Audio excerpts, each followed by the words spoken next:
In today's gaming news, we take a first look at what the visuals and graphics could look like on the PlayStation 5 and next Xbox console, and we have a whole lot of other gaming news, so let's get into it. Here we go, back at it yet again with another video. G'day guys, I'm Champ Chong, and if you end up enjoying today's video, make sure you smack that like button real good. But anyway, just before we do get into all the gaming news in today's video, if you could tell, I'm a little bit tired today. I apologize, it's because I just got back from China. I was at the FIBA Basketball World Cup, and I was actually wearing this like the whole trip. It's the custom Australia jersey, and guess what? We're undefeated at this point in time. We could lose tomorrow, but hopefully not. But yeah, I actually had an amazing time on this trip, and I'm exhausted now. It was one of the best trips ever. You can see this right here. I actually got a half-court shot on the official court with my first actual attempt. This was the first time Jordan Kilgannon was trying to get these trick shots, and I ended up getting my first one in, and he was completely shocked, and so was I. And I didn't attempt one after that because I didn't want to go like without 100% success rate. But anyway, yeah, I had an amazing time on that trip, and if you are interested, NBA 2K20 is out now, and I'm going to be actually streaming it on Twitch, so make sure you check out my Twitch if you want to see that. But enough wasting time, let's get into the first news report on today's show, and it's that Square Enix has shown off a demo known as the Backstage. So basically, this is Square Enix's Luminous Productions, and you can see right here some of the amazing visuals that we will be seeing on the PlayStation 5 and next Xbox console. This is just a demo, as I stated, and it specifically intends to show off a new visual technique known as ray tracing, which we already know about, and it's already on the new graphics cards and everything on PC. But this basically will allow you to recreate natural lighting more accurately, and you can see that the game just looks beautiful. This demo is seriously something just amazing. The demo also highlights the overall horsepower increase with the next-gen consoles that will enable high-fidelity visuals like what you're seeing on screen right here, which is just some of the best stuff I've ever seen, especially if this comes to console in this exact way. It's going to be breathtaking, especially on some games that go all out on visuals, and it's just going to take our breath away, as I said. Some of the key things you have to look out for in these screenshots is the reflection of the mirror and the lighting variance of objects around the counter, and it's just clear that the ray tracing has a massive impact on these visuals. The obvious thing here is that in cutscenes and some specific games that really work on the graphics, it's going to look amazing. It's going to look incredible. It's going to be that true next-gen experience. But the question I have about all this is, how will they carry this throughout an entire game? How will this actually cross over, and how will we actually see this perform over a 40, 50, 80-hour campaign? And then on top of that, multiplayer, will that even come into effect? We don't know, but what we do know is that these visuals are incredible at this point in time, and there's still a year until these consoles launch, well, more like 15 months.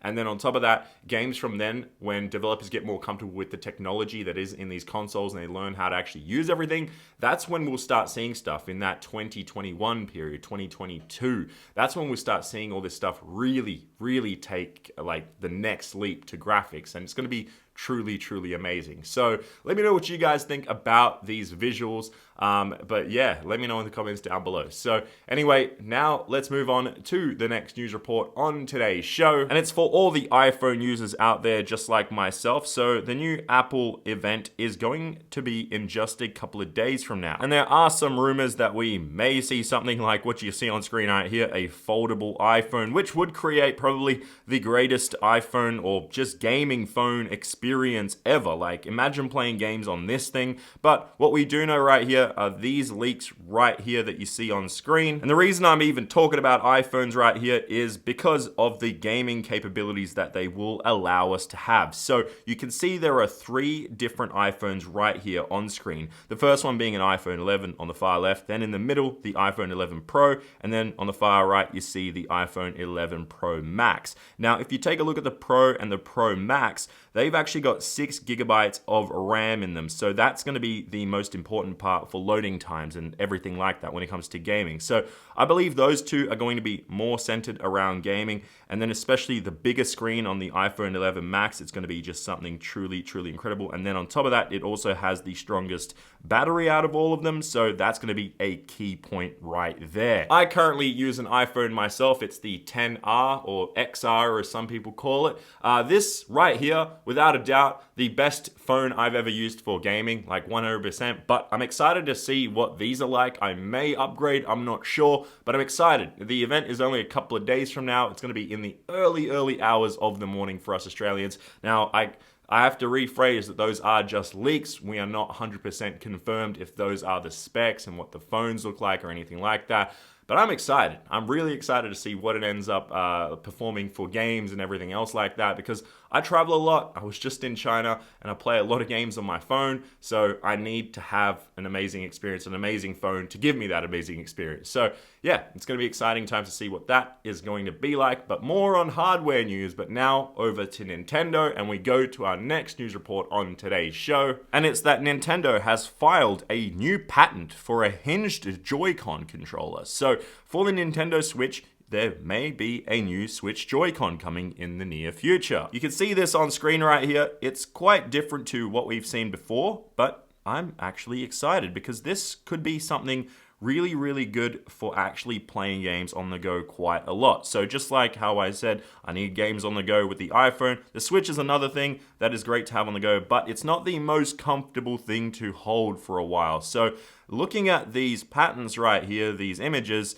you can see it is quite different to what we've had before, but it also looks like it could be more ergonomic, which will actually improve the actual, I guess, the way you hold it over a long period of time. Because one of the key things that I've noticed with the Switch is that after about an hour of holding it, because it's quite large and quite rectangular and everything, and you've got to kind of hold it weird, I think that might actually work a lot better where your thumbs will actually fit in properly and just the way it'll rest on your hands. It's going to be pretty cool. I'll link that in the description down below. I know my audience, you guys aren't the biggest of Nintendo fans out there. You aren't the biggest Nintendo users. You're probably PC, PS4, or Xbox One. So it's going to come down to that stuff. But yeah, Nintendo stuff is still there. It's still exciting. So if you want to check that out, I've linked it down below. But anyway, let's continue with the gaming news on today's show. And we have some more stuff to talk about here because Xbox Live yesterday went down for a couple of hours. So I actually woke up and I was quite disappointed because I tried logging in. I thought my internet was broken or something, but then I checked on every other device. It worked fine.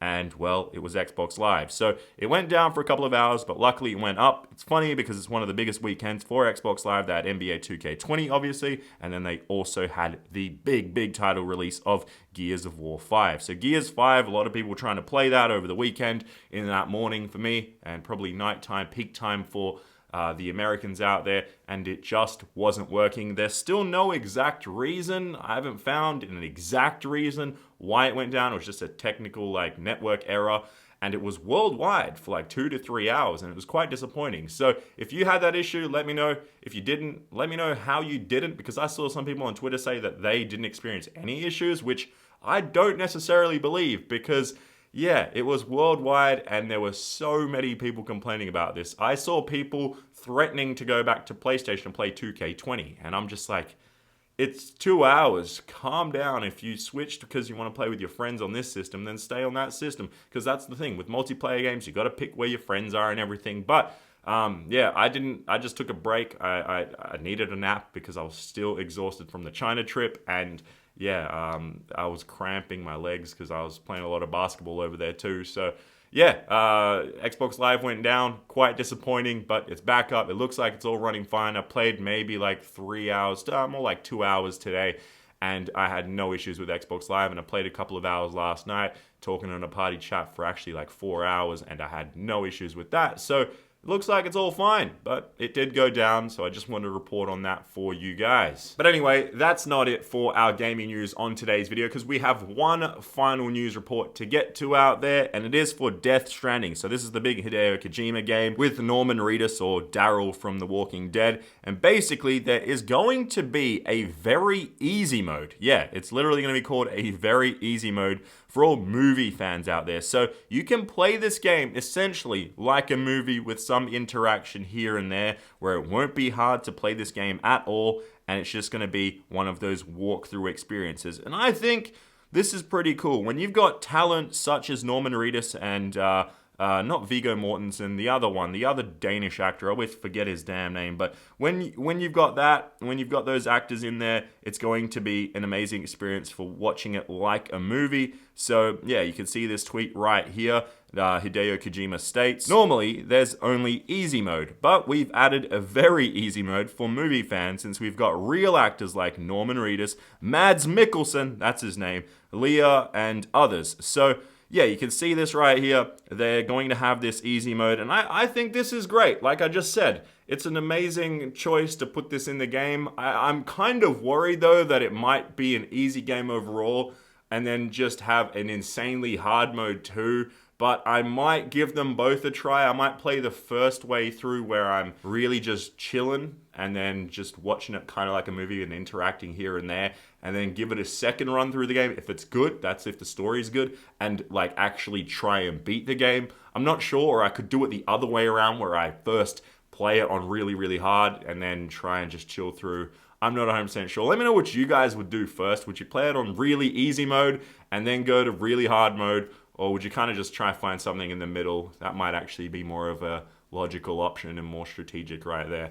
I don't know. Let me know in the comments down below what you guys would do. But just before we do end this video, I want to say thank you to everyone that has been following my journey through the FIBA Basketball World Cup while I was in China. It was one of the greatest weeks of my life. I usually go on these trips for gaming events and stuff, and they're great. But to go on something like my passion of basketball, where it wasn't just video games 24/7, it was something different for once, that was something amazing. And I got to wear this right here, and I got to meet a bunch of Australian basketball players, Andrew Bogut, Paddy Mills. Also got to meet Joe Ingles, Matthew Dellavedova, a bunch of others, and I even ran into the coach, Andre Lamanis, at the supermarket, which was really weird, and it was just one amazing experience. So yeah, I just had an amazing time, but I will be streaming NBA 2K20 on my Twitch account. I'm playing on Xbox Live, so if you want to add me, I'm at Champ Chong, so make sure you just add me on that, and yeah, make sure you come to the chat, because if